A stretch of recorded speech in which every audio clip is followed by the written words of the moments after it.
ಸ್ವಪಕ್ಷದ ಸರ್ಕಾರದ ವಿರುದ್ಧವೇ ಕಾಂಗ್ರೆಸ್ ಶಾಸಕರೊಬ್ಬರು ಆಕ್ರೋಶಗೊಂಡಿರುವಂತಹ ಘಟನೆ ತುಮಕೂರಲ್ಲಿ ನಡೆದಿದೆ. ಕೆಡಿಪಿ ಸಭೆಯಲ್ಲಿ ಶಾಸಕರಾದ ಡಾಕ್ಟರ್ ರಂಗನಾಥ್ ಅವರು ನಿಮ್ಮ ಸರ್ಕಾರದ ಮೇಲೆ ನಂಬಿಕೆ ಇಲ್ಲ ಎಂದಾಗ ಗೃಹ ಸಚಿವರು ಶಾಕ್ ಆಗಿದ್ದಾರೆ. ಫಸಲ್ ಭೀಮಾ ಯೋಜನೆಯ ಪ್ರಗತಿ ಪರಿಶೀಲನೆಯ ವೇಳೆಯಲ್ಲಿ ಆಕ್ರೋಶ ಸ್ಫೋಟಗೊಂಡಿದೆ. 58,826 ರೈತರ ಪೈಕಿ ಕೇವಲ 1,553 ಮಂದಿ ಮಾತ್ರ ನೋಂದಣಿ. ಕುಣಿಗಲ್ ಪ್ರಗತಿಯಲ್ಲಿ ಹಿಂದೆ ಬಿದ್ದಿದೆ. ಶಾಸಕರೇ ನೀವೇನು ಹೇಳ್ತೀರಾ ಅಂತ ಹೇಳಿ ಗೃಹ ಸಚಿವರು ಕೇಳಿದಾಗ ಜನರಿಗೆ ಸರ್ಕಾರದ ಮೇಲೆ ನಂಬಿಕೆ ಇಲ್ಲ, ಅಧಿಕಾರಿಗಳಿಂದ ಜಾಗೃತಿ ಮೂಡಿಸುವಂತಹ ಕೆಲಸ ಆಗ್ತಾ ಇಲ್ಲ ಅಂತ ಹೇಳಿ ಶಾಸಕರಾದ ಡಾಕ್ಟರ್ ರಂಗನಾಥ್ ಅವರು ಹೇಳಿದ್ರು. ಶಾಸಕರಿಗೆ ಧ್ವನಿಗೂಡಿಸಿದ ದೆಹಲಿ ವಿಶೇಷ ಪ್ರತಿನಿಧಿ ಟಿ.ಬಿ. ಜಯಚಂದ್ರ ಅಧಿಕಾರಿಗಳ ವಿರುದ್ಧ ವಾಗ್ದಾಳಿಯನ್ನ ನಡೆಸಿದ್ರು. ಒಟ್ಟಾರೆಯಾಗಿ ಸ್ವಪಕ್ಷದ ಶಾಸಕರಿಂದಲೇ ಆಡಳಿತದ ವಿರುದ್ಧ ಅಸಮಾಧಾನದಿಂದ ಕಾಂಗ್ರೆಸ್ ವಲಯದಲ್ಲಿ ಸಂಚಲನ ಮೂಡಿಸಿದೆ.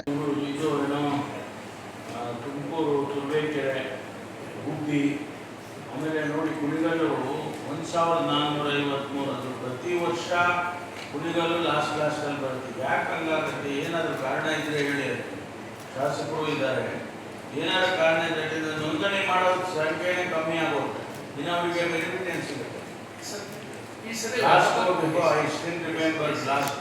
ಲಾಸ್ಟ್ ಇಯರಲ್ಲಿ ಬರೀ 800 ಜನ ನೋಂದಣಿ ಮಾಡಿಲ್ಲಪ್ಪ ಕುಣಿಗಲ್ ಸದ್ಯಕ್ಕಿಲ್ಲ. ಯಾಕೆ? ಏನಾದರೂ ಕಾರಣ ಇದೆಯಾ? ಈ ವರ್ಷ ನೋಡಿ 40,400, ಮಧುಗಿರಿನಲ್ಲಿ 13,593 ಆಗುತ್ತೆ, ಶಿರಾದಲ್ಲಿ 17,000 ಆಗುತ್ತೆ, ಆಮೇಲೆ ತಿಂಟೂರಲ್ಲಿ 9,000 ಆಗುತ್ತೆ. ಇಲ್ಲಿ ಬರೀ 1,453 ಜನ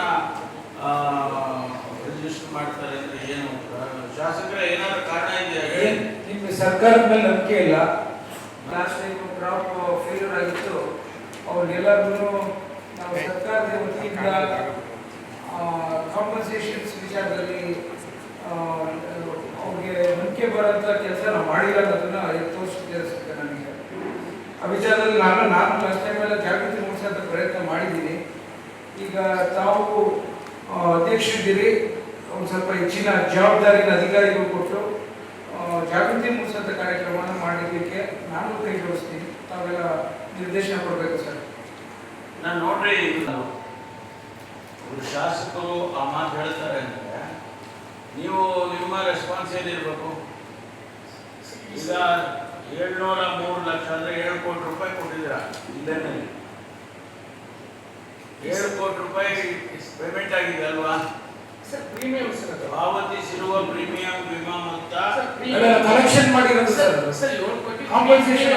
ಕಾಂಪನ್ಸೇಷನ್ ಎಷ್ಟು ಹೇಳಿ? 152 lakhs. 152 lakhs. As against premium ಕಟ್ಟಿರೋದು ಎಷ್ಟು? ಪ್ರೀಮಿಯಂ 7 ಕೋಟಿ ಸರ್. 1.5 ಕೋಟಿ ನಮಗೆ ಕ್ಲೇಮ್ ಬಂದಿದೆ ಸರ್, ಒಂದು ಸಬ್ಮಿಷನ್ ಸರ್. 24-25 ಸರ್ ಏನು ನಮಗೆ ಮಳೆ ಆಗಿತ್ತು ಸರ್. ಮಾಡ್ತಾ ಇದ್ದೀರಿ ಯಾರ್ಡ್ ಸ್ಟಿಕ್ಕು, ಇಲ್ಲ ಕೇಂದ್ರ ಸರ್ಕಾರ ತಪ್ಪಿದೆ, ಇಲ್ಲ ಅಧಿಕಾರಿಗಳು ತಪ್ಪಿದೆಯೋ? ನಮ್ಮದು ಬಹಳ ಕೋವಿಡ್ ಟೈಮಲ್ಲಿ ಐ ಸಫರ್ಡ್. ನಾನು ಇದನ್ನ ಎತ್ತಿ ತೋರಿಸಿ ಬಹಳ ಸಲ ವಾದ ಮಾಡ್ತಾನೆ ಇದ್ದೀನಿ, ಅದರದ್ದು ಪೂರಕವಾಗಿ ಉತ್ತರಗಳು ಬರ್ತಾ ಇಲ್ಲ. ಅದಕ್ಕೋಸ್ಕರ ತಮ್ಮ ಇನ್ಸ್ಟ್ರಕ್ಷನ್ಸ್ ಯಾವ ರೀತಿ ಮಾಡಬೇಕು ಅನ್ನೋದನ್ನ ಸ್ವಲ್ಪ ಬೇಕು ಸರ್. ನ್ಯೂಸ್ ಅಲರ್ಟ್ ನಿಮ್ಮಿಂದ ನಿಮಗಾಗಿ.